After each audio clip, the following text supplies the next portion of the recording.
അകാല നര 15-20 വയസ്സുള്ള കുട്ടികൾക്ക് പോലും നരച്ച മുടി വരിക. അതൊന്നും രണ്ടുമല്ല, തല നിറച്ച് വളരെ എവിഡൻ്റായിട്ട് കാണുന്ന രീതിയിൽ നരയ്ക്കുക.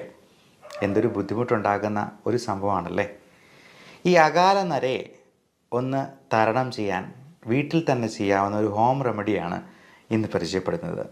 നമസ്കാരം, ഞാൻ doctor Bipin Jose, Pulma medical centre, Pala, Kanjirappally and Sultan Bathery.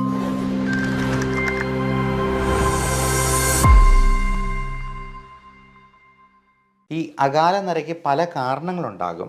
അതെല്ലാം ആദ്യമേ നമ്മൾ റൂൾ ഔട്ട് ചെയ്യേണ്ടതുണ്ട്. തൈറോയിഡിൻ്റെ പ്രശ്നങ്ങളോ മറ്റ് വൈറ്റമിൻ ഡെഫിഷ്യൻസീസോ, vitamin D3, vitamin B12, B കോംപ്ലക്സിലുള്ള ഏറ്റവും പ്രധാനം B7 അല്ലെങ്കിൽ ബയോട്ടിൻ കണ്ടൻ്റുള്ള വൈറ്റമിൻസ് നമ്മൾ ചിലപ്പോൾ സപ്ലിമെൻറ്റ് ചെയ്യേണ്ടതായിട്ട് വരും. അപ്പോൾ B7 എന്ന് പറയുന്ന ബയോട്ടിൻ കണ്ടൻ്റുള്ള ഗുളികകൾ കഴിക്കുമ്പോൾ മലത്തിൽ പോലും ആ കറുപ്പ് നിറം കാണാം. അതുകൊണ്ട് ആരും പേടിക്കേണ്ട. അപ്പോൾ ബയോട്ടിൻ കണ്ടൻ്റ് ഉള്ളത് കൊണ്ടാണ് ഈ മലം കറുത്ത് പോകുന്നുള്ളത് നമുക്ക് മനസ്സിലാക്കാം. അല്ലാതെ മരുന്നിൻ്റെ പേരിൽ ബയോട്ടിൻ ഉണ്ട് എന്നുണ്ട് കരുതിയെന്നാലും മലത്തിൽ ആ കറുപ്പ് നിറം വരുന്നില്ലെങ്കിൽ ആവശ്യത്തിന് ബയോട്ടിൻ ഇല്ല എന്ന് തന്നെ നമ്മൾ മനസ്സിലാക്കിക്കൊള്ളൂ.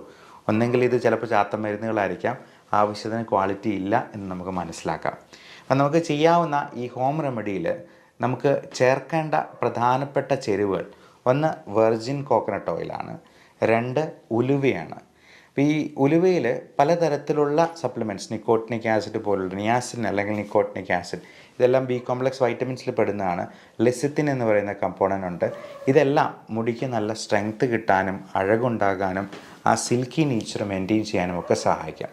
വെർജിൻ കോക്കനട്ട് ഓയിൽ എന്ന് പറയുന്നത് നല്ലൊരു മോയ്സ്ചറൈസറാണ്. പലപ്പോഴും നമ്മുടെ സ്കാൽപ്പിലെ ഈ ഡ്രൈനെസ് ആണ് ഈ പറയുന്ന ഒരു താരൻ പോലുള്ള പ്രശ്നങ്ങളുണ്ടാകാനും മുടി കൊഴിച്ചിലുണ്ടാകാനായിട്ടും ഈ അകാല നരയുണ്ടാകാനും ഒക്കെ കാരണമാക്കുന്നത്.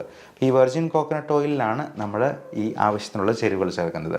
അതിലാദ്യമേ ഉലുവയാണ്. നന്നായിട്ട് പൊടിച്ചതിന് ശേഷം വെർജിൻ കോക്കനട്ടിലൊരു ചെരുവത്തിലെടുക്കുക, അതിലേക്ക് ആഡ് ചെയ്തിട്ട് അത് ചൂടാക്കി നല്ലപോലെ ഇളക്കുക. രണ്ടാമത്തെ പ്രധാനപ്പെട്ട ചേരുവ കരിഞ്ജീരകമാണ്. കരിഞ്ജീരകത്തിൻ്റെ പൊടി, അത് പൊടിച്ചിട്ട് ഇതിൻ്റെ ഉള്ളിൽ തന്നെ ഈ ചേരുവയൊക്കെ ഉള്ളിൽ ചേർത്ത് വീണ്ടും നന്നായിട്ട് ഇളക്കുക. അപ്പോൾ ഇളക്കി കഴിയുമ്പോഴത്തേക്കും അത് കറുത്ത നിറത്തിലൊരു പേസ്റ്റ് പോലെ ആകും. അതിനുശേഷം നമ്മൾ അടുത്ത ആഡ് ചെയ്യേണ്ട സംഗതി മൈലാഞ്ചി പൊടിയാണ്. അത് മൈലാഞ്ചിയുടെ ഇല കൊണ്ട് തന്നെ നമുക്ക് വേണമെങ്കിൽ പൊടിച്ചുണ്ടാക്കാം. അല്ല എന്നുണ്ടെങ്കിൽ മൈലാഞ്ചി പൊടിയായിട്ട്, മെഹന്തി പൊടിയായിട്ട് നമുക്ക് വേണമെങ്കിൽ വിപണിയിൽ നിന്ന് വാങ്ങിക്കാവുന്നതാണ്. ഇതെല്ലാം 1-2 ടീസ്പൂൺ നമുക്ക് ആവശ്യത്തിനുള്ള, ഇപ്പം ടീസ്പൂണിൻ്റെ വലിപ്പം പറയുമ്പോഴത്തേക്കും നമ്മൾ ആ കൂടുതലായിട്ട് വേണമെന്നുണ്ടെങ്കിൽ വെർജിൻ കോക്കനട്ട് ഓയിലും അതിനനുസരിച്ച് തന്നെ എടുക്കുക. 1-2 ടീസ്പൂൺ വീതം ഈ ചേരുവകളും കൂടി ചേർക്കുക. എന്നിട്ട് നന്നായി ഇളക്കി അതൊരു പേസ്റ്റ് പരുവത്തിലാകും. അപ്പം അതിന് ശേഷം ആ ചട്ടി ഒന്ന് മൂടി വയ്ക്കണം. ഒരു രാത്രി മുഴുവൻ അങ്ങനെ മൂടി വയ്ക്കണം. അപ്പോൾ അങ്ങനെ ഒരു രാത്രി കഴിഞ്ഞിട്ട് പിറ്റേ ദിവസം രാവിലെ നമുക്ക് ഇതെടുത്തിട്ട് നല്ലപോലെ അരിച്ച് ഒരു കിഴി കെട്ടി നല്ലപോലെ പിഴിഞ്ഞങ്ങ് എടുക്കുക. ഒരു കുപ്പിയിൽ ശേഖരിക്കുക. എല്ലാ ദിവസവും കുളിക്കുന്നതിന് ഒരു അരമണിക്കൂർ മുമ്പ് തന്നെ നമ്മൾ മുടിയിൽ ഇത് പുരട്ടി വയ്ക്കുക. എന്നിട്ട് അരമണിക്കൂർ കഴിയുമ്പോൾ നമുക്ക് കുളിക്കാവുന്നതാണ്. ഒരു 15 ദിവസത്തേക്ക് ഇത് ചെയ്ത് നോക്കുക. അപ്പോൾ ഒരു 15 ദിവസത്തിന് ശേഷം എങ്ങനെയുണ്ട് റിസൾട്ട് എന്നുള്ളത് നിങ്ങൾ ഈ വീഡിയോയുടെ അടിയിൽ തന്നെ കമൻ്റായിട്ട് രേഖപ്പെടുത്തുക. ഇനി ഇതുകൊണ്ടൊന്നും അത് ശരിയായില്ല എന്നുണ്ടെങ്കിൽ നിങ്ങൾ ഡോക്ടറെ സമീപിക്കാനായിട്ട് മടി കാണിക്കരുത്. എന്തെങ്കിലും വൈറ്റമിൻ ഡെഫിഷ്യൻസിയോ മറ്റ് അണ്ടർലൈയിങ് കണ്ടീഷൻസോ ഹോർമോണൽ ഇംബാലൻസോ ഒക്കെ ഇതിലേക്ക് നയിക്കാൻ സാധ്യതയുണ്ട്. അതുകൊണ്ട് അതിനൊരു വിദഗ്ധ സേവനം നിങ്ങൾ വേഗം തന്നെ തേടേണ്ടത് അത്യാവശ്യമായിരിക്കും. Love and regards, doctor Bipin Jose, Pulma medical centre, Pala, Kanjirappally and Sultan Bathery.